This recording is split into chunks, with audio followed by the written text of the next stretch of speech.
学老师差点因为玉林哥，然后他请辞我们节目，真的假的？这真的非常严重，因为他是很严重，因为他每个礼拜一直看到我那心里面产生一种不伦的感觉，他觉得他觉得再这样下去会出事。他的家庭、他的婚姻会出 trouble。哇！对，所以他想说能不要见到我的方式就是请辞这样。对，可是后来发现钱还是蛮重要的。对，他请辞是另外一个原因，就是树懒的那个。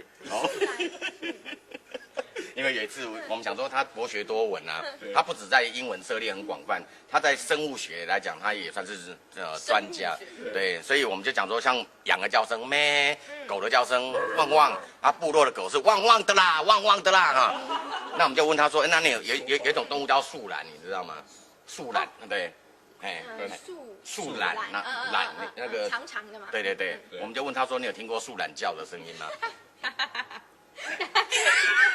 树懒叫的声音你没听过吗？那 Discovery 都有啊，他在边爬，然后啵啵啵啵呸，啵啵啵啵呸，他就是真的啦。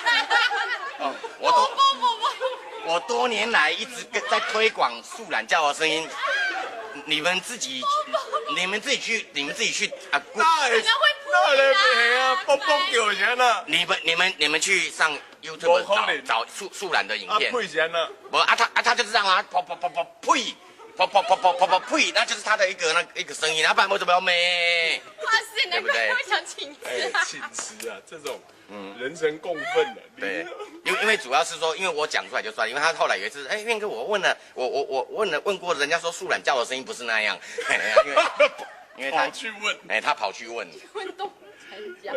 对，哎呦，啊！